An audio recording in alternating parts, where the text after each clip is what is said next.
back, everyone, covering how NFTs and also maybe the whole concept of what NFTs are and why they might be affecting the market. My name is Paul Barron. Welcome back to TechPath. Lisa's back at it again. Backing in here. Always. This is an exciting day. Well, there's a lot happening. For creators and such. Yeah. We got Bitcoin on the fly. We got just cracked the 50 this week, which is great. $2 trillion market cap. We're back at it again. Nice. Love to see it.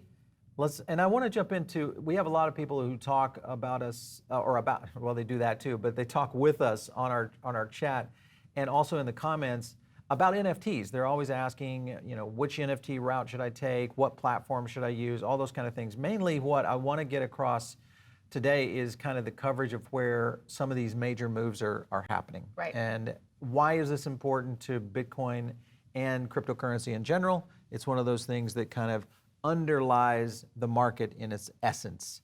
And when you have companies like this right here, Visa, PayPal. Very, very exciting news because, Visa, for the record, has been collecting artifacts for, decades now. So this isn't anything new, but to see a digital asset like this particular NFT be bought for 150,000 USD, Paul, is monumental. Cyberpunk's, or I should say, payments tech company obviously purchased 150K. Yes, here was the punk they purchased, and this is Larva Labs, of course, the 7610 punk. I gotta borrow that eyeshadow. There you go. A few little bit of that green would look good. I like that. All right, clown eyes green is what they call it though. But 382 have been sold, and so you can kind of see a little bit about. A lot of people are asking, why is this important to cryptocurrency in general? And basically, this is essentially digital art. And what's happening is there's such a movement in the space that's going into so many directions. You look at Marvel, you look at PayPal. That's right. And you also look at just what Visa dropped in terms of their own NFT white paper, which was huge in terms of where the market is going and also kind of the direction of where it's going. But I also think that Visa has been a part of the vanguard with respect to the adoption of crypto, one of the early adopters. And I think it's important to also quote the head of crypto for Visa, Kai Sheffield, who says that Visa believes NFTs will play an important role in the future of commerce and can help individual content creators and small to medium-sized businesses in new ways. Yep. So let's get into the white paper, Paul. Well, you remember, Visa is essentially, they're a merchant. They run your credit card system, so whether you have a merchant account with Visa or others, the fact that they're dealing with payment systems and they're looking at how NFTs can be integrated into payment at some point down the road, and also maybe marketplaces that could kind of play into this. But this was a white paper, which I thought was cool because they were really leaning in to kind of the whole sports theme side of this. So engaging today's fan in the crypto and commerce, you can kind of see what and I think they're moving toward where maybe gaming is going in terms of where NFT is happening. But you can kind of talk or see a little bit about what they did here with this white paper. They're kind of really trying to teach the community and also just in general business, what are some of the things that you should be watching out for in the NFT side of things? So what is an NFT? Unlocking new commerce and engagement opportunities. This was one I thought was kind of interesting because, ooh, wow, that's zooming up really fast. So fans, this is kind of where they jump to the collectors, fans, teams, leagues, and talent amongst others, and really kind of how this could be utilized for engagement and all of those aspects. So I do believe that Visa, along with other companies, and if you look at the headline we just showed, we'll go back to that, is there's been some really key companies like Marvel, PayPal, that have said, hey, we see this as a community opportunity and NFTs seem to be the vehicle.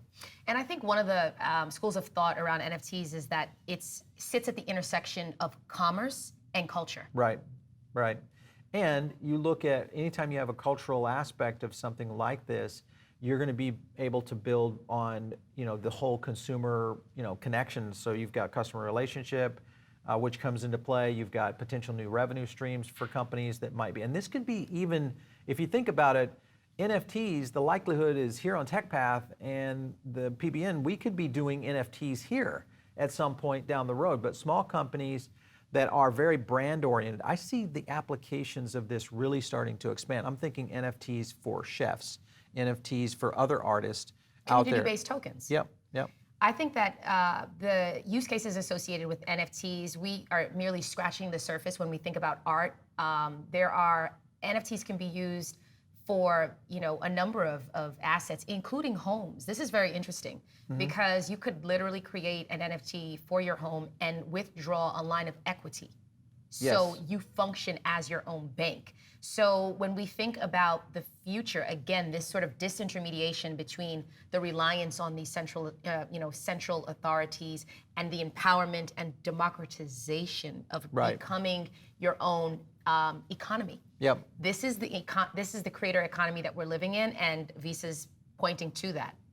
Yeah, and I want to jump back to this story because this is important in the sense that you've got Marvel jumping in, which announced its release of its NFT digital comic collectibles. Then you had obviously PayPal, which has announced the new service enabling its customers in the UK to buy and hold and sell. All of that kind of adoption news is what we're talking about here. Why NFT is a big adoption signal in the industry when you have digital art and of course NFTs and the ecosystem that runs on NFT, because remember, all the tokens that kind of run on that layer 2 platform really start to play out, and this is where I think the bull run, when you've got companies like Visa, Marvel, all of these other players really moving into the space, it just shows confidence in the overall game. And there's really no limitation to who can enter the marketplace. And I think that when you have these tangible assets, a digital version is a way to create new revenue streams. So there's incentive, there's a monetary incentive there for organizations to create their own NFTs. And I think that we're really, as I said, just scratching the surface. But Marvel is really interesting because this partnership with Vivi, I literally tried to buy some Marvel NFTs. And guess what, folks? Guess what, Paul? Yeah, all sold out. All sold out. Hey, that's the way it What are goes, you gonna man. do? That's the way it goes. Everybody would like that. I think in the Marvel $13 fans, though. I mean, like, what do you expect? Like, the price point was just so, people are going to get them. attractive.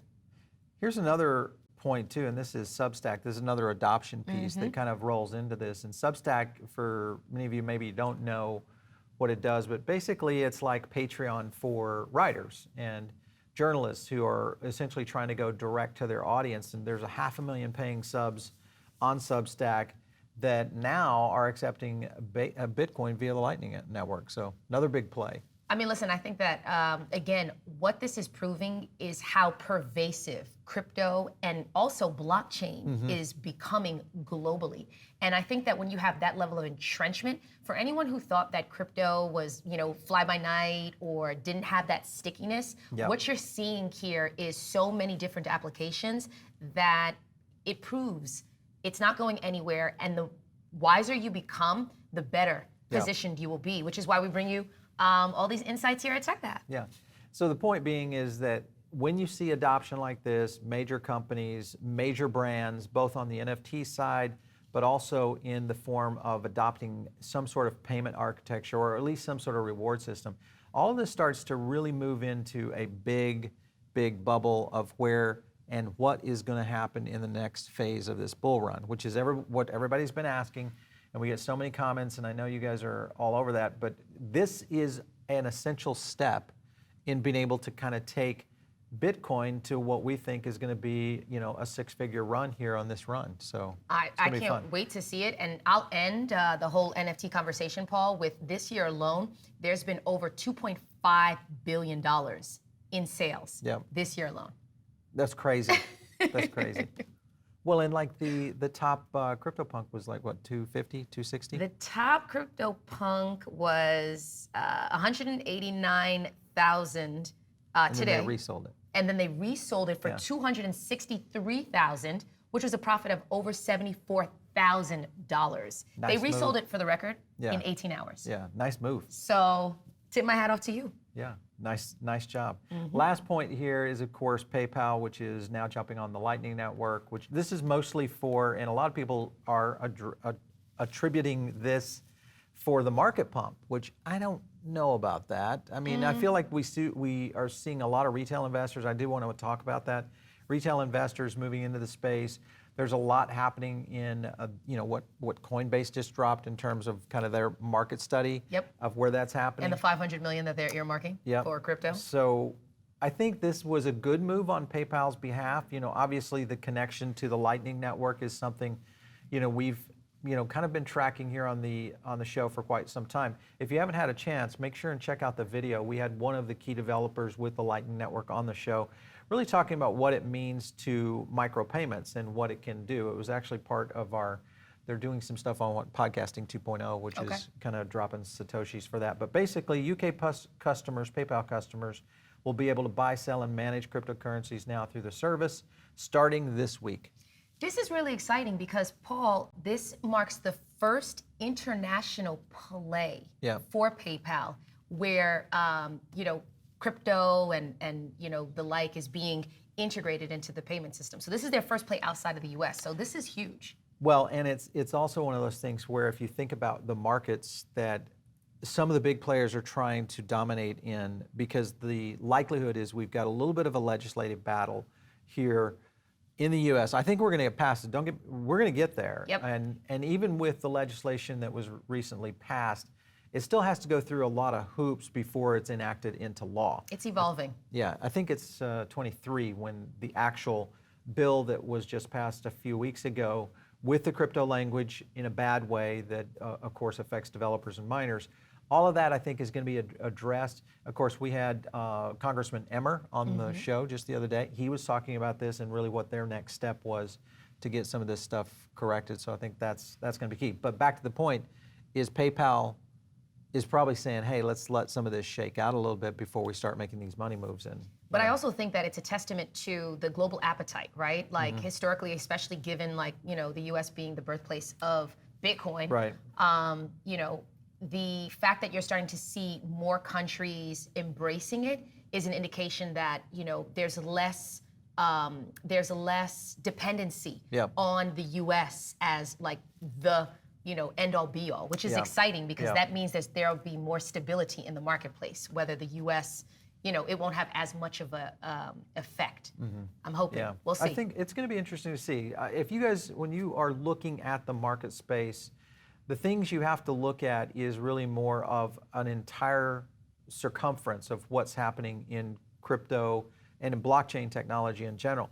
Don't just rely on things like the price of ETH and the price of Bitcoin. You really need to kind of follow up with where some of these major initiatives are happening. Also in the sense of the NFT side of things, really where some of that movement is happening, because that's going to be more fuel to the fire on how this really plays out in this final run toward the top, and also in the bear market. And I'll tell you this, I think that this is a very exciting day when is it not an exciting day for crypto, actually? No kidding. I love it. It's just so much movement. There's just always so much happening. Yeah, but for sure. This is exciting. All right, so you guys, of course, listening in over on the podcast, make sure and give us some kudos over there. You hit the stars over there or the likes. You can also drop a comment over there as well. And if you're watching us on YouTube, we want to make sure that you stay in the know. So make sure you subscribe. Make sure you click that button. And if you have any thoughts on what we shared today, if you want to learn about any specific coins that you want us to research, provide some analysis on, let us know. Yep. We care. We love the comments. So share. We love the comments. We do love the comments. If you guys want to be nice. Yeah. If you guys want to reach me, hit me on Twitter @PaulBaron. We'll catch you next time right here on TechBath.